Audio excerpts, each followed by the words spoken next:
Hello बच्चों, welcome to trending tutor. स्वागत है आपका एक बार फिर से ट्रेंडिंग ट्यूटर पर। और चलिए आज हम स्टार्ट करते हैं हमारा मैथ्स का नया लेक्चर जो है some application of trigonometry. Trigonometry हमने कंप्लीट कर चुके हैं हम। अगर आपके उसमें कोई डाउट है या आप कुछ और डिमांड करते हो तो मेरे को कमेंट बॉक्स में ज़रूर लिखें। लेक्चर शुरू करने से पहले मैं आपसे फिर से एक बार कहना चाहूँगा कि आप इस चैनल को सब्सक्राइब कर लो और वीडियो को ज़्यादा से ज़्यादा शेयर कर दो। ये आपके लिए फ्री है बट हमें इससे बहुत ज़्यादा हेल्प मिलती है। तो बस यही कहना था। चलिए लेक्चर स्टार्ट करते हैं। ओके, तो सबसे पहले हमारा कुछ बेसिक कॉन्सेप्ट। अब ट्रिग्नोमेट्री की एप्लीकेशन हमने पढ़नी है। कुछ बच्चे इसको हाइट एंड डिस्टेंस के नाम से भी बोलते हैं। देखो, नाम आप कुछ भी दे सकते हो, ठीक है, नाम में कोई इतना खास बात नहीं है।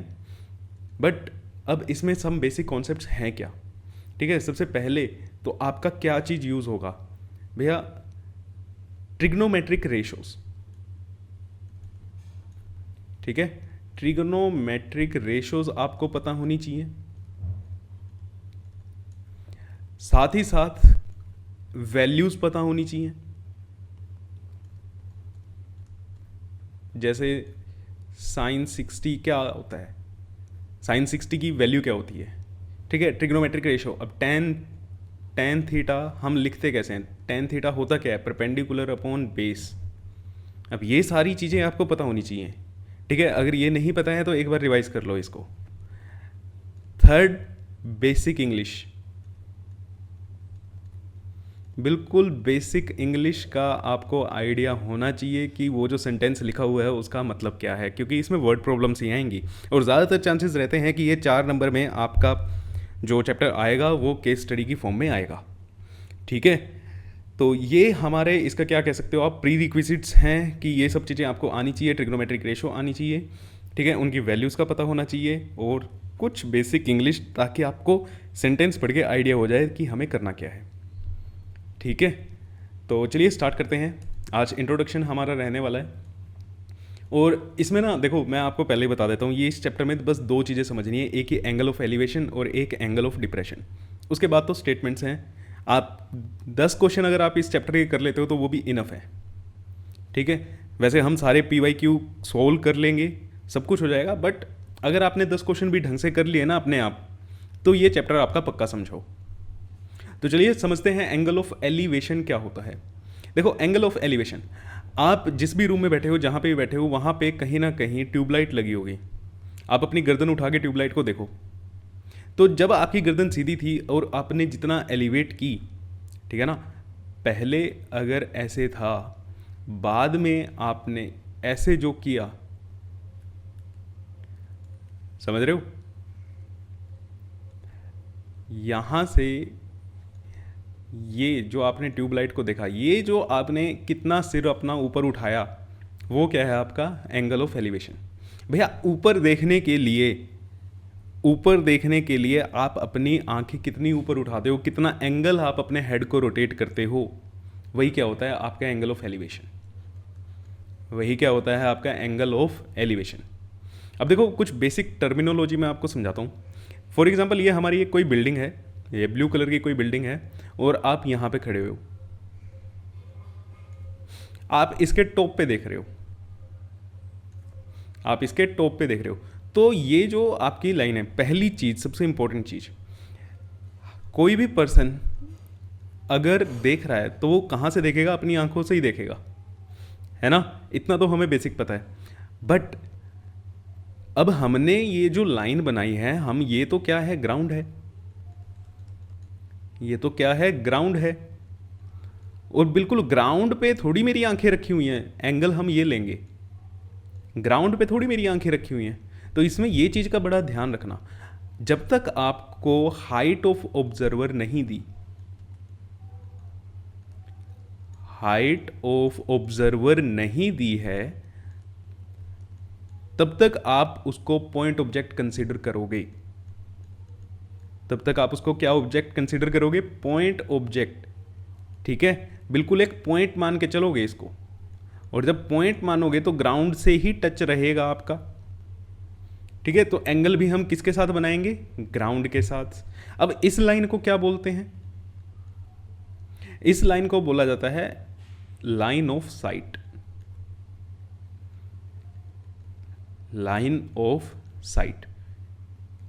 फिजिक्स में हमने लाइट वाला चैप्टर कर लिया है, ठीक है। लाइट वाले चैप्टर में हमने देखा है कि लाइट क्या चलती है, स्ट्रेट लाइन में चलती है। तो भैया यहाँ से जो आपकी आंखों पे लाइट आ रही होगी वो स्ट्रेट लाइन में आएगी। लाइन ऑफ साइट को कभी ऐसे मत बना देना, टेढ़ी मेढ़ी जा रही हो लाइन ऑफ साइट आपकी, ठीक है। जिसकी आंखें सही से काम नहीं भी करती ना, उसकी आंखों में भी सीधी आती है लाइट। तो पहली चीज समझे, जो आप देखते हो, जैसे आपने ट्यूबलाइट को देखने के लिए आपने अपनी गर्दन उठाई है, आपने अपना सिर किसी एंगल पे रोटेट किया है, तो आंखों से और उस ट्यूबलाइट तक का जो डिस्टेंस आप मेजर करते हो वो क्या है, आपकी लाइन ऑफ साइट है। वो क्या है, आपकी लाइन ऑफ साइट है। और वो लाइन ऑफ साइट हमेशा क्या बनेगी, एक स्ट्रेट लाइन बनेगी। क्या बनेगी, एक स्ट्रेट लाइन बनेगी। तो यहाँ पे जब तक हमारा मेंशन नहीं है कि ये जो आपकी हाइट कितनी है, ठीक है, 170 सेंटीमीटर है, ठीक है, जो भी हाइट है 1.5 मीटर कुछ भी है, तब तक आप अपने आप को कैसे कंसीडर मान के चलोगे, किसी भी ऑब्जर्वर को कैसे मान के चलोगे, एक पॉइंट ऑब्जेक्ट। और पॉइंट ऑब्जेक्ट होगा तो एंगल हमेशा किसके साथ बनेगा, ग्राउंड के साथ। एंगल हमेशा किसके साथ बनेगा, ग्राउंड के साथ। ये क्या है, टॉप ऑफ बिल्डिंग या टॉप ऑफ टावर। ये क्या है, इसे हम बोलेंगे फुट ऑफ बिल्डिंग या foot of tower.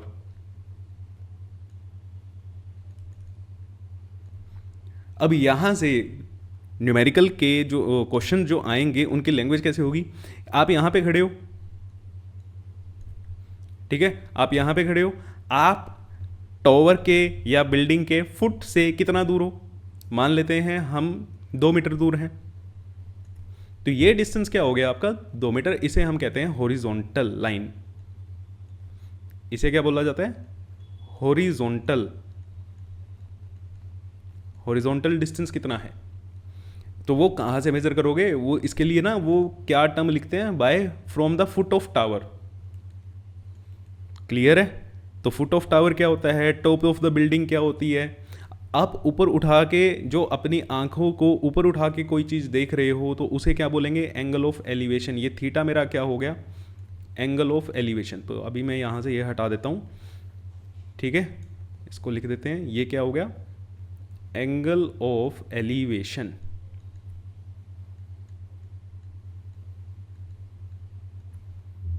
Angle of elevation. Clear है, ये चीज़ क्लियर है, वेरी गुड। तो एंगल ऑफ एलिवेशन क्या है, ऊपर देखने में आपने अपना हेड कितना रोटेट किया। अब ऊपर देखोगे तो हेड ऊपर ही रोटेट करोगे ना, तो ऊपर जब भी हम देख रहे हैं तो हमारा कौन सा एंगल बनेगा, एंगल ऑफ एलिवेशन। ऊपर जब भी हम देख रहे हैं हमारा कौन सा एंगल बनेगा, एंगल ऑफ एलिवेशन। तो यहाँ से एक चीज़ और ध्यान रखना, कभी कभी क्वेश्चन में क्या होता है, जो नॉर्मल सिंपल क्वेश्चन होंगे उसमें आपको एंगल ऑफ एलिवेशन निकालने के लिए देंगे, बट कुछ क्वेश्चन में ऐसा होगा आपको एंगल ऑफ एलिवेशन दिया होगा और कोई और पैरामीटर आपसे पूछा होगा। तो जब भी हमें एंगल ऑफ एलिवेशन दिया होता है तो बाय डिफॉल्ट हमारा क्या होगा, जिस भी चीज़ को हम ऑब्जर्व कर रहे हैं, जो मीन्स हमारा जो ऑब्जेक्ट है वो हमसे ज़्यादा हाइट पे है ना। एंगल ऑफ एलिवेशन का क्या मतलब है, आपको ऊपर देखना है, ऑब्जेक्ट क्या है, ऊपर है, ऑब्जेक्ट कहाँ पे है, ऊपर है। तो कभी भी एंगल ऑफ एलिवेशन दे दें, आपको डायग्राम बनाना पड़े तो ऑब्जेक्ट कहाँ बनाओगे, ऑब्जर्वर से ज़्यादा हाइट पे बनाओगे। आप ऑब्जर्वर से ज़्यादा हाइट पे बनाओगे। ये कौन है, ऑब्जर्वर। जो देख रहा है वो क्या है, हमारा ऑब्जर्वर। क्लियर है ये चीज़ें।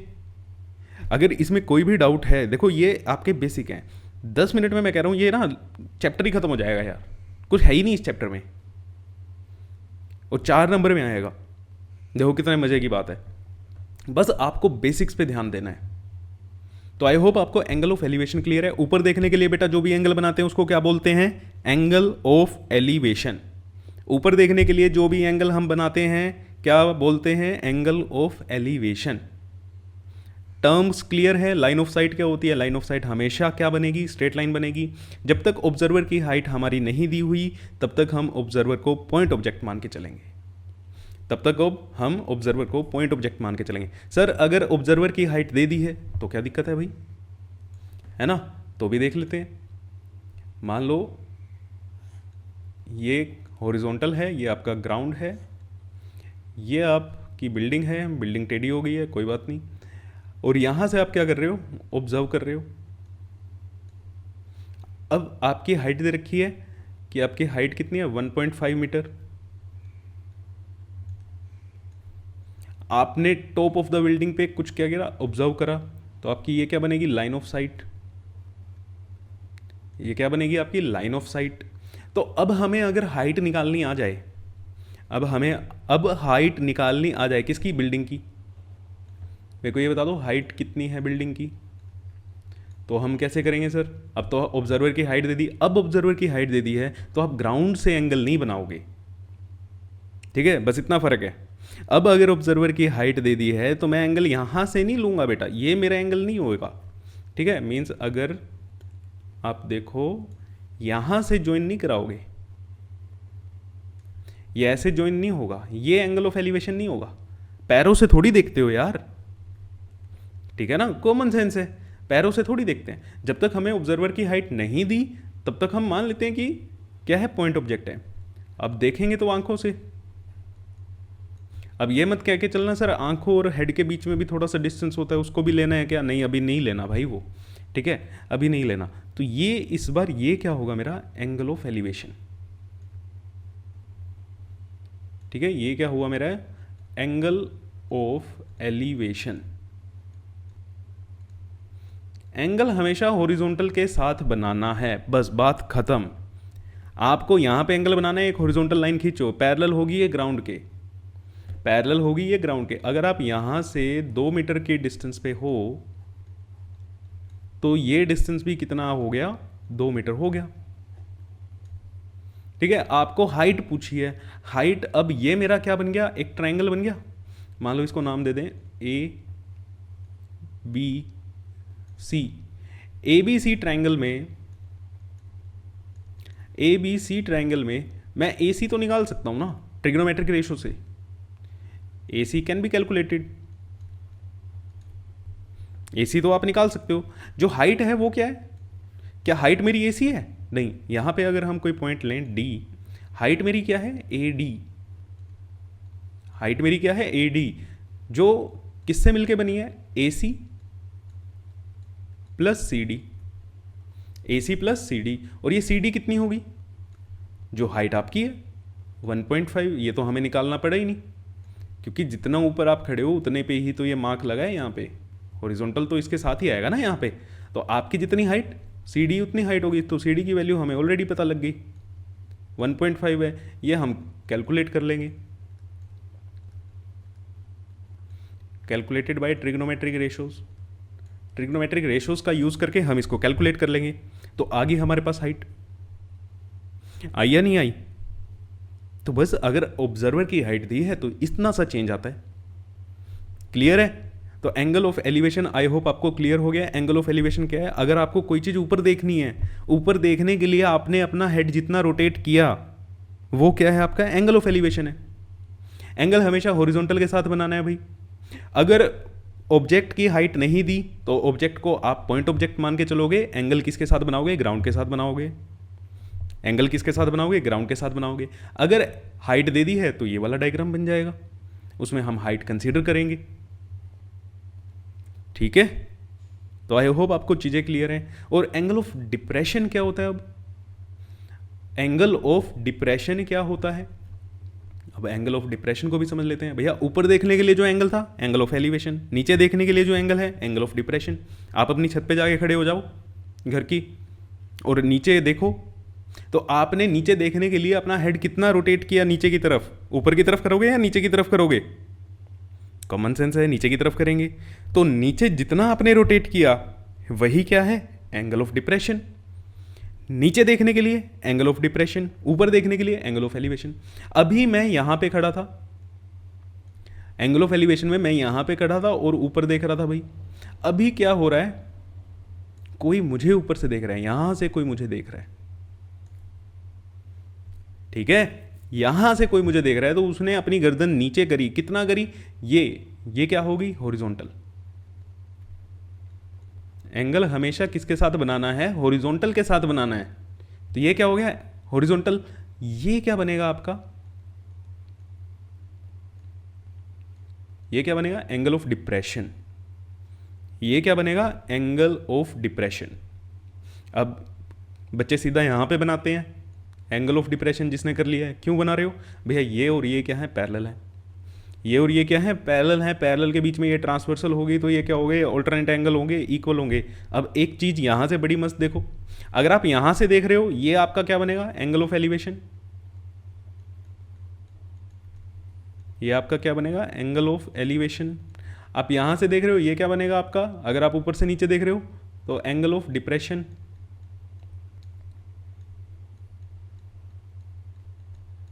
तो एक सिनेरियो के लिए एंगल ऑफ एलिवेशन और एंगल ऑफ डिप्रेशन इक्वल हुए या नहीं हुए? हो गए ना? तो ऊपर देखने के लिए एंगल ऑफ एलिवेशन, नीचे देखने के लिए एंगल ऑफ डिप्रेशन। बनाओगे कैसे? हॉरिजॉन्टल के साथ। बनाओगे कैसे? हॉरिजॉन्टल के साथ। ये क्या है? Line of site, LOS। इसको ऐसे लिख देते हैं, लाइन ऑफ साइट। ठीक है, LOC नहीं है, LOS है, line of sight. Line of sight सीधी बनेगी, लाइन ऑफ साइट सीधी बनेगी चाहे आपकी आंखें ठीक हैं या नहीं है। ये तो क्लियर है, लाइट वाले चैप्टर में पढ़ चुके हैं हम। तो आई होप आपको ये दोनों एंगल क्या समझ आ गए हैं? आ गए हैं भैया। इसमें भी सेम चीज़, इसमें भी सेम चीज़ होगी। अगर हाइट नहीं दी ऑब्जेक्ट की तो आप उसको एक पॉइंट ऑब्जेक्ट मान के चलोगे। क्लियर? क्लियर है? Very good. बस यही चाहिए, चैप्टर फिनिश। चैप्टर की जो थ्योरी है खत्म हो गई है। अब चलेगी सिर्फ और सिर्फ आपकी बेसिक इंग्लिश। आपकी ट्रिग्नोमेट्रिक रेशियोज की वैल्यू याद होनी चाहिए, पता होना चाहिए कैसे निकालनी है। और भैया बेसिक इंग्लिश आपकी चलेगी कि आप उस जो वर्ड प्रॉब्लम आई है उसकी हिंदी में अनुवाद करके आप समझ सको कि ये कहना क्या चाह रहा है।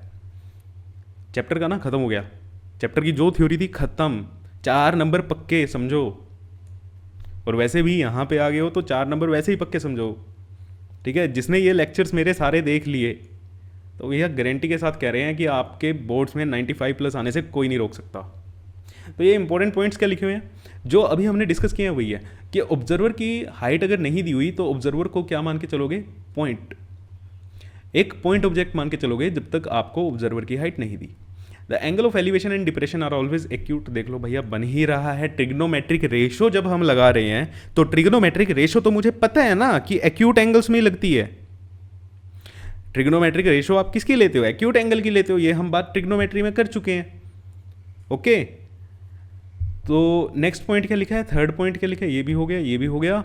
If angle of elevation of object is given then we conclude that object is at higher altitude than observer.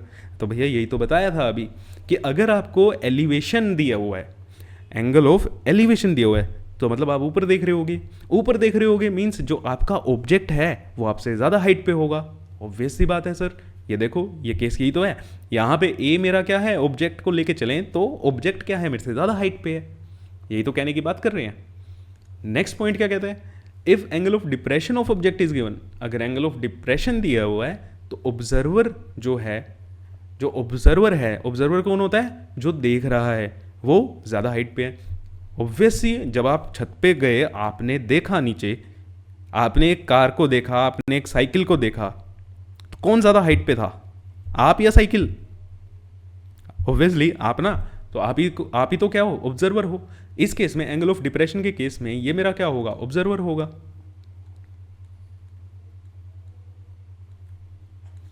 ठीक है, यहां पे कोई और ऑब्जेक्ट हो सकता है, कुछ भी हो सकता है, ह्यूमन हो सकता है, कार हो सकता है, कुछ भी हो सकती है। क्लियर? तो बोलो भैया क्लियर हो गया? तो यस लिखो कमेंट में, जल्दी से लिखो। जब तक आप कमेंट नहीं करते ना हमें पता नहीं चलता क्या हो रहा है। हम डाउट्स भी तभी लेते हैं और अगला लेक्चर भी उसी के अकॉर्डिंग प्लान किया जाता है। अगर बच्चे के कोई कमेंट नहीं आ रहे तो लेक्चर फ्लो में चलेगा, जो चैप्टर है पूरा फ्लो में चलेगा कि ऑटोमेटिकली आपको सब समझ आ रहा है। अगर आपको कोई भी चीज़ नहीं समझ आ रही है तो अगले लेक्चर में वो चीज़ आपके डाउट क्लियर किए जाएंगे। ओके, तो कुछ भी छोटे से छोटा डाउट भी आपको आता है ना, ये मत सोचना कि यार दूसरे बच्चे क्या सोचेंगे, क्या पूछ रहा है। आपको अपने नंबर से मतलब होना चाहिए। आपको 95 प्लस लेने हैं ना, तो बस उस पर फोकस रखो कि कोई कुछ भी सोचे, सोचने दो। मेरे को नहीं, मेरे को नंबर चाहिए, मेरे को आपको नंबर दिलवाने हैं। तो छोटे से छोटा डाउट भी एंटरटेन किया जाएगा। ओके चलो, the angle of elevation of the top of a tower from a point on the ground which is 30 metre away from the foot of tower is 30 degree. बहुत लंबी लाइन लिख दी यार, है ना। कहना क्या चाह रहा है, जो एंगल ऑफ एलिवेशन है किसका, टॉप ऑफ टावर, कहाँ से, एक पॉइंट जो ग्राउंड पे है और जो टावर के फुट से 30 मीटर दूर है। पहले तो भैया टावर बनाओ, ये बन गया हमारा टावर, ठीक है। अब ये क्या हो गया, top of tower, top of tower, और ये क्या हो गया, फुट ऑफ टावर। अब ये क्या कह रहे हैं कि angle of elevation of top of tower from a point on the ground, ground से, ग्राउंड बना लो। अब ये जो फुट होगा वो ग्राउंड पे ही तो रखा होगा, कहीं और थोड़ी, टावर जो है वो जमीन पे ही तो खड़ा होगा ना यार। तो ये मेरा क्या हो गया, ग्राउंड हो गया। वो जो पॉइंट है, मान लो ये कोई पॉइंट है, ये ग्राउंड से कितनी दूर है, 30 मीटर। तो यहां से ये लेंथ क्या हुई मेरी, 30 मीटर। ये लेंथ क्या होगी, 30 मीटर। तो यहां से टॉप तक का जो एलिवेशन है, the angle of elevation of top of tower from a point on the ground, ground से ये जो पॉइंट है यहां तक का जो एलिवेशन है, मीन्स मैंने ऊपर देखा है कितना, ग्राउंड से इतने एंगल रोटेट किया होगा मैं, ऊपर देखा वो कितना दिया हुआ है, 30 डिग्री, 30 डिग्री। तो हाइट बता दो टावर की क्या होगी। तो मान लेते हैं ये, हम ले लेते हैं इसको ए बी सी। अब आप सोच रहे होगे सर आप इतना एम्फेसाइज क्यों कर रहे हो, डायग्राम बनाने पे आपने 4 बार वो लाइन पढ़ दी हैं क्यों। बेटा 1 नंबर ना डायग्राम बनाने का ही है, मार्किंग स्कीम उठा के देखो, 1 नंबर आपका सही डायग्राम बनाने का है, सही डायग्राम बनाने का है, डायग्राम बनाने का नहीं, सही डायग्राम बनाने का है। तो मेरे को आपको एक एक पॉइंट क्लियर करना है, समझ आई बात। 1 नंबर आपका यहीं से पक्का हो गया अगर आपने ये डायग्राम बना दिया तो चलो अब हमें क्या चाहिए, हाइट ऑफ टावर का मतलब क्या है, और साथ में गिवन वगैरह सब कुछ लिख देना, गिवन सब कुछ लिख देना। ये क्या होगी मेरी लाइन ऑफ साइट, ये क्या है, लाइन ऑफ साइट।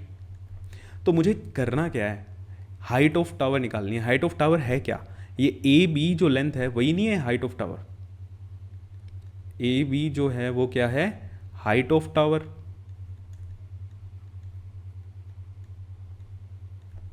ये निकालनी है। तो आपको ट्रिग्नोमेट्रिक रेशियोज तो पता ही है, ग्राउंड ये दिया हुआ है, ट्रायंगल की एक साइड दी हुई है, एक एंगल दिया हुआ है, तो बाकी 2 साइड तो आप ऑटोमेटिकली निकाल सकते हो, ट्रिग्नोमेट्री में यही तो सीखा है। तो हम निकाल लेते हैं सर। तो इन ट्रायंगल ए बी सी, अगर मैं ये एंगल ये है तो ये मेरी साइड क्या बनेगी, ये वाली साइड क्या बनेगी, परपेंडिकुलर। ये वो ग्राउंड क्या बनेगा, बेस। एंगल हमेशा बेस के साथ बनाया जाता है। तो परपेंडिकुलर मुझे निकालना है, बेस मुझे दिया हुआ है, तो मेरे को कौन सी आइडेंटिटी लगानी चाहिए, कौन सी रेशो लगानी चाहिए, tan। वेरी गुड, टेंजेंट का यूज करेंगे। tan 30 डिग्री को मैं क्या लिख सकता हूं, A B upon B C. तो हमें ए बी निकालना है, A B is equal to B C tan 30, value put करो, बी सी की वैल्यू 30, tan 30 की वैल्यू 1/√3। तो अगले पेज पे चलते हैं। tan 30 ए बी की वैल्यू क्या आई, 30/√3। अब कुछ बच्चे इसको यहां पे छोड़ आते हैं, बेटा आधा नंबर कटेगा। एक स्टेप और करना है आपको इसको हमेशा रैशनलाइज करके छोड़ना है, ठीक है ना, रैशनलाइज करना है। डिनोमिनेटर में कभी भी आप अंडर रूट में नहीं रखोगे, डिनोमिनेटर में कभी भी आप अंडर रूट में नहीं रखोगे। तो थोड़ा सा इसको क्या कर दो, रैशनलाइज कर दो। मार्क्स कटेंगे, आधा नंबर कटेगा, ठीक है। तो ये क्या बन गया, 30√3/3। तो ए बी मेरा क्या आ गया, 10√3। ये आपका आंसर है, बिल्कुल है। आधा नंबर अभी भी कटेगा यहाँ पे। यूनिट देखो मीटर, आपने नहीं लगाई है ना, मतलब मैंने नहीं लगाई अभी। आप अगर ये मीटर नहीं लिख के आओगे तब भी आपका आधा नंबर कटेगा। क्लियर है? ठीक है, तो ये हमारा हो गया फाइनल आंसर। तो आई होप आपको चीज़ें समझ आ रही हैं और बहुत ईजी चैप्टर है। चलो नेक्स्ट क्वेश्चन। ये क्वेश्चन भी आपका पहले वाला भी एनसीईआरटी का था, ये नेक्स्ट क्वेश्चन भी एनसीईआरटी का ही है। सोल्व करते हैं। A kite is flying at a height 60 metre from the ground. तो भैया ये ग्राउंड है, ठीक है। यहाँ पे मेरी कोई पतंग उड़ रही होगी, पता नहीं मैं क्या बना रहा हूँ, ठीक है, ये पतंग उड़ रही है। The string attach to the kite is temporarily tied to a point on the ground. जो इसका धागा है वो हमने ग्राउंड से बांध दिया। ये सब आपने किया होगा है ना, हमने इस पतंग का धागा ग्राउंड से क्या कर दिया, पतंग उड़ा दी, आराम से खड़ी हुई है पतंग आसमान में, आपने क्या करा, वो नीचे किसी पत्थर पे बांध दिया। The inclination of string with the ground is 60 degree. Inclination, नया वर्ड आ गया, इंक्लिनेशन। ये कि कितना उठा हुआ है ग्राउंड से, ये कितने डिग्री इंक्लाइंड है। तो कितना है, 60 डिग्री। कितना है, 60 degree. Find the length of the string. ये क्या है, आपकी स्ट्रिंग है। Find the length of string assuming that there is no slack in the string. Slack का मतलब क्या है, वो भैया धागा कहीं से ना मुड़ा नहीं हुआ है, ऐसे नहीं है, ठीक है। उसमें कोई ये कह सकते हो आप झोल नहीं आया हुआ, ठीक है। धागा बिल्कुल टाइट है, ओके। धागा क्या है, बिल्कुल टाइट है। तो दूसरी साइड एक बार देख लेते हैं। Kite is flying 60 metre, height दे रखी है, ठीक है। तो मुझे ये दी हुई है इस बार, ये 60 मीटर दिया हुआ है, ओके। तो अब मुझे निकालनी है स्ट्रिंग की लेंथ, निकालनी है ना, ओके। स्ट्रिंग की लेंथ निकालनी है, ठीक है। क्वेश्चन करो, हो भी गया होगा आपका, जल्दी कमेंट भी कर दो। ट्रायंगल ले लेते हैं, ए बी सी। एक साइड दी है, एक एंगल दिया है, दोनों साइड हम निकाल सकते हैं। वेरी गुड, सब आता है आपको, ट्रिग्नोमेट्री में हमने बड़े अच्छे से पढ़ा हुआ है, सारे पी वाई क्यू भी कर दिए हैं। अच्छा, एक और पी वाई क्यू का सेशन मैं लूँगा, ठीक है। अभी हमने ट्रिग्नोमेट्री का जो पी वाई क्यू किया था वो 2023 और 2024 के क्वेश्चंस थे, उससे पहले वाले क्वेश्चंस भी मैं आपको कराऊंगा, तो उसकी भी टेंशन मत लेना। तो in triangle A B C, in triangle A B C हमें क्या निकालनी है, ए सी।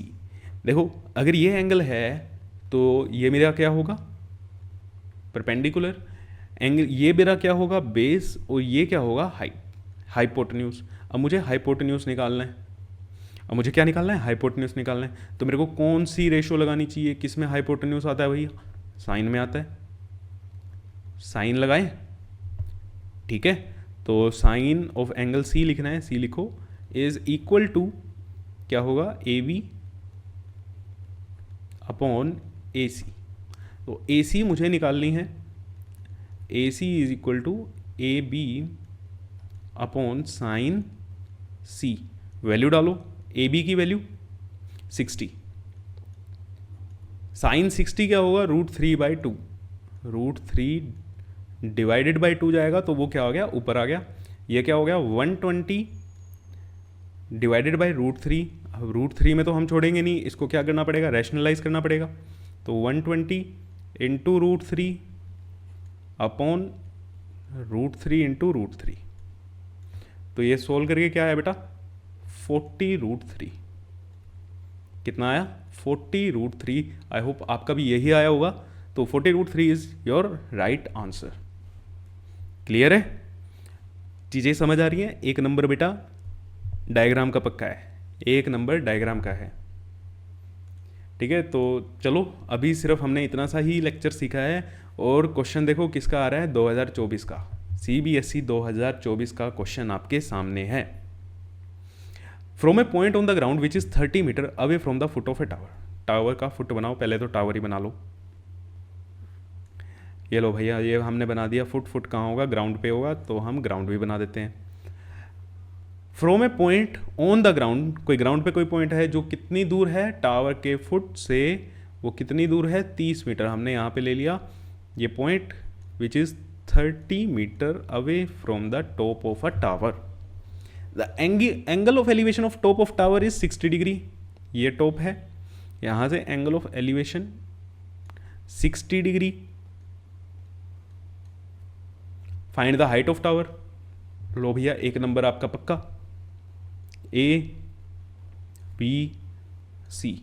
अब कई बार आप लेक्चर देखते हो ना यार, लेक्चर बहुत हल्का चल रहा है, सर बड़े आसान आसान क्वेश्चन करा रहे हैं। आसान नहीं होता बेटा, रेलिवेंट क्वेश्चन है, ठीक है। ये मत देखा करो कि कौन आसान क्वेश्चन करा रहा है और कौन टफ क्वेश्चन करा रहा है, ये देखा करो कौन रेलिवेंट करा रहा है। रेलिवेंट कहाँ से पता चलेंगे भैया? आपने सैम्पल पेपर उठाओ, ठीक है, उसमें क्वेश्चन ट्राई करो, लेक्चर देख के क्वेश्चन लगाओ, क्वेश्चन हो रहे हैं नहीं हो रहे।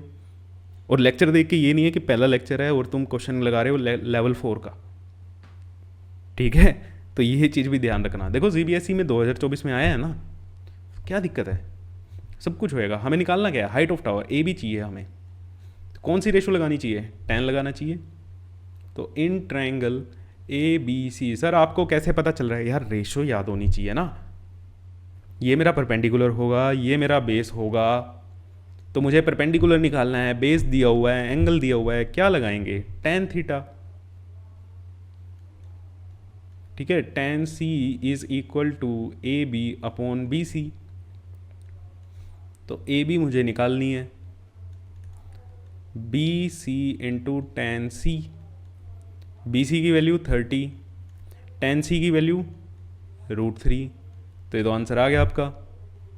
रैशनलाइज करोगे, क्या करोगे भैया? डिनोमिनेटर में थोड़ी है, यूनिट क्या लिखोगे? मीटर, जो दी हुई है। एक नंबर का क्वेश्चन था, 1 सेकंड। देखो आपको 1 ही सेकंड लगेगा बाद में करने में, 1-2 सेकंड से ज़्यादा का क्वेश्चन नहीं है, पढ़ते ही आ जाएगा। मुझे यहाँ पे डिटेल करके दिखाना है, सभी बच्चों को सिखाना है, इसलिए मैं टाइम लगा रहा हूँ। आप तो देखते ही कर दोगे। तो क्वेश्चन हुआ या नहीं हुआ? 2024 का है। तो चलो चलते हैं नेक्स्ट क्वेश्चन पे। फिर से 2024 1 नंबर का क्वेश्चन है ये भी। If a pole is 6 metre high, कोई पोल है 6 मीटर वो ऊंचा है, cast a shadow along the ground, shadow ground पे ही बना रहा है, ठीक है। ये मेरा क्या हो गया? ग्राउंड हो गया। Cast a shadow 2.3 metre long, मतलब इसकी जो शेडो है, ठीक है, अगर यहाँ से लाइट आ रही हैं, ये लाइट्स आ रही हैं, तो इसकी एक शेडो कास्ट होगी। वो शेडो यहाँ पे आके गिरेगी, यहाँ पे आपको क्या दिखेगी? ये आपकी क्या बनी? शेडो बनी, है ना। इसका ये वाला पॉइंट हो सकता है यहाँ पे आके आपको दिखे। वो शेडो की लेंथ कितनी दी हुई है? 2.3 मीटर, 2√3 मीटर। तो कह रहे हैं द सन्स एलिवेशन इज, सन भैया लाइट कहाँ से आ रही है? ये सन से आ रही है, ये लाइट सन से आ रही है। तो ये एंगल ऑफ एलिवेशन जो है ये बता दो। इस बार आपसे एंगल ऑफ एलिवेशन पूछ लिए, ठीक है। इस बार आपसे एंगल ऑफ एलिवेशन पूछ लिया, 2 साइड दे रखी हैं, निकालना आता है आपको। ये मेरा क्या बनेगा? परपेंडिकुलर। ये मेरा क्या बनेगा? बेस। परपेंडिकुलर और बेस दिया है, ट्रायंगल का नाम रख लेते हैं ए बी सी। तो इन ट्रायंगल ए बी सी मैं tan थीटा लगा दें। tan theta is equal to A B upon B C. A B की वैल्यू 6, ये 2√3, तो ये क्या बचा? 3 डिवाइडेड बाई √3। तो आंसर कितना आया? 3 को कैसे लिख सकते हो? रैशनलाइज करना है, रैशनलाइज कर लो, नहीं तो इसको √3 इंटू √3 डिवाइडेड बाई √3, इससे ये कैंसिल। तो tan थीटा कितना आया? √3। अब ट्रिग्नोमेट्री में हमें पता है tan थीटा, इस √3 को मैं कैसे लिख सकता हूँ tan की टर्म में? कितने पे होती है वैल्यू? 60 पे। तो इसको हमने लिखा tan 60। कंपेयर किया तो यहाँ से क्या आया? थीटा की जगह क्या लिखा हुआ है? 60 डिग्री। तो यही क्या है? आपका आंसर है 2024 1 नंबर और। समझ आ रहा है? तो मैं वही कह रहा हूँ बेटा, रेलिवेंट देखना कि आपके क्वेश्चन हो रहे हैं या नहीं हो रहे, ठीक है। क्वेश्चन होने चाहिए, ये नहीं है कि बहुत सर बड़े आसान आसान क्वेश्चन करा रहे हो आप, तो डिफिकल्ट वाले कराओ। अरे डिफिकल्ट वाले भी होंगे, जैसा लेवल आ रहा है वैसा कराएंगे। रेलिवेंसी पे ध्यान देना। मैंने बहुत से टीचर देखें यूट्यूब पे, वो ना नया करने के चक्कर में ना वो लेके आते हैं नए नए क्वेश्चन बना के। क्वेश्चन चाहे बुक में भी नहीं है, कुछ नहीं है, वो अपना बनाएंगे। पता चला वो 10 साल तक आने ही नहीं है, वो रेलिवेंट ही नहीं है। ट्रिक्स देते हैं बहुत अच्छी चीज़। अब ट्रिग्नोमेट्रिक रेशो की ना ट्रिक निकालना, ठीक है, इनको रेशो याद करने की, वैल्यू याद करने की, भाई ऐसी ऐसी ट्रिक आपको मिल जाएंगी। उन ट्रिक को याद रखने के लिए फिर आपको नई ट्रिक चाहिएगी, ठीक है। तो यार ये बड़ी सिंपल चीज़ें हैं, आप 4 बार लिख के प्रैक्टिस करो, आपको सारी चीज़ें क्लियर हो जाएंगी। आप ट्रिग्नोमेट्रिक रेशो, अब कोई बच्चे होंगे ना सर वैल्यू नहीं याद हो रही, कुछ नहीं याद हो रही, भाई 2 बार अपने आप बना लो। 2 बार आपने बना ली ना, आपके पक्के हो जाएगा यार टेबल। 2 बार आपने टेबल बनाई, उठाओ बुक, 20 क्वेश्चन लगा दो सिर्फ और सिर्फ वैल्यू निकालने पे, खत्म। कोई ट्रिक याद रखने की जरूरत नहीं है, ठीक है। ट्रिक याद रखने जाओगे ना, ऐसी ऐसी ट्रिक मिलेगी, उसको बचाने के लिए गोलियां खाओगे और फिर ट्रिक याद रखने के लिए नई ट्रिक मांगोगे। देखो क्वेश्चन क्या है, एक ऑब्जर्वर है 1.5 मीटर टॉल। अभी तक इन्होंने ऑब्जर्वर की हाइट दी नहीं थी, अब ये बता दिया भैया 1.5 मीटर टॉल है वो, 1.5 मीटर है ऑब्जर्वर की हाइट। खड़ा कहाँ पे है, 228.5 अवे फ्रॉम अ टावर। अब यहाँ पे फुट ऑफ टावर नहीं लिखा इन्होंने, तो बाय डिफॉल्ट अंडरस्टैंडिंग है कि फुट ऑफ टावर से ही तो खड़ा होगा, ठीक है। अगर किसी दूसरी बिल्डिंग में खड़ा होता तो वो बिल्डिंग देते। अब यहाँ पे खड़ा है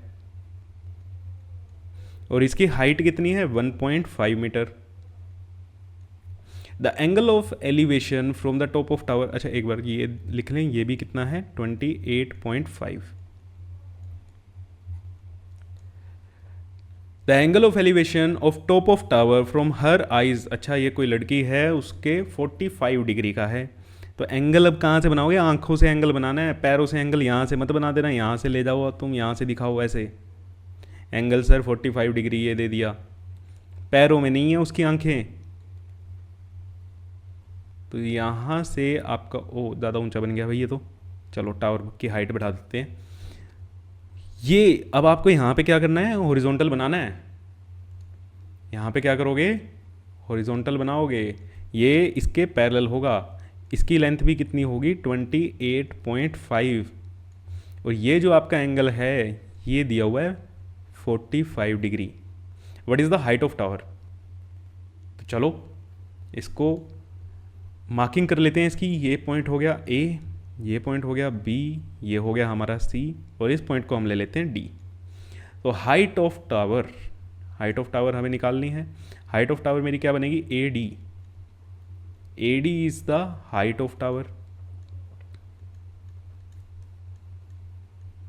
और ए डी किसके बराबर है, ए डी किसके बराबर है, A B plus B D. अब बी डी की हाइट आपको पता है कितनी होगी, ये जितना है वो भी इतनी, तो ये कितनी आ गई मेरी 1.5, बी डी मेरी कितने आ गया 1.5।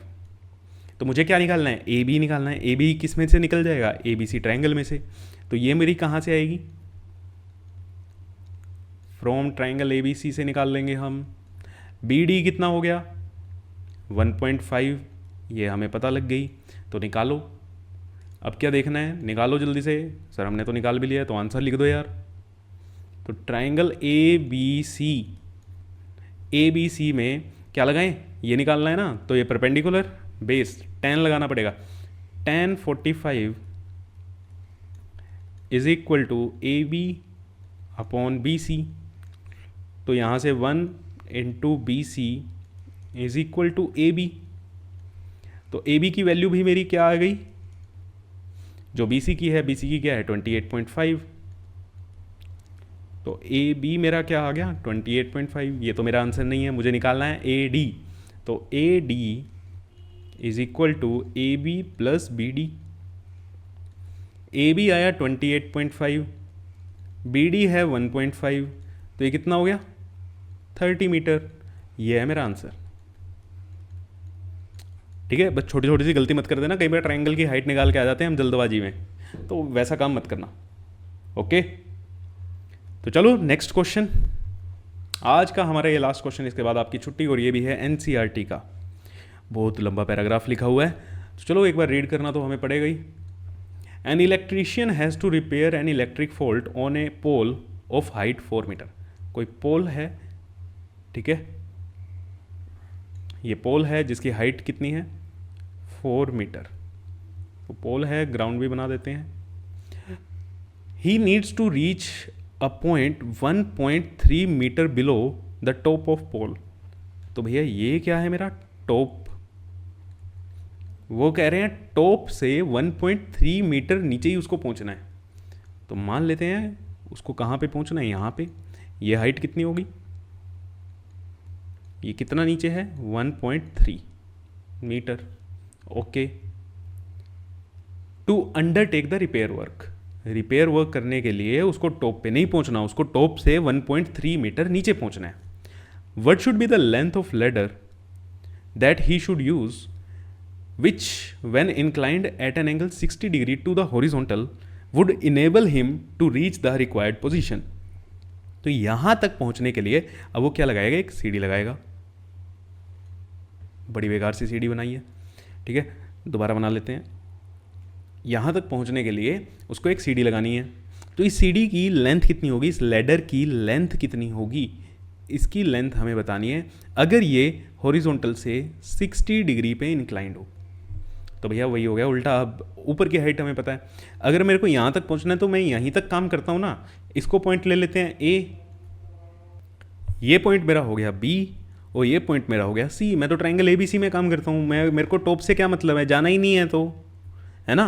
तो भैया AB की लेंथ हमें पता लग सकती है, ये टोटल 4 था, ठीक है, ये टोटल क्या है 4 है, यहाँ से लेके यहाँ तक, उसमें से 1.3 ये माइनस कर दो तो ये कितना बचा 2.7,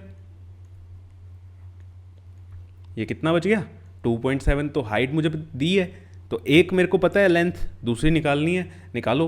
अब ये क्या हो गया परपेंडिकुलर हो गया और ये क्या हो गया हाइपोटेन्यूज। तो मुझे क्या लगाना चाहिए साइन। तो इन ट्रायंगल ABC sine 60 is equal to AB upon AC, AB upon AC।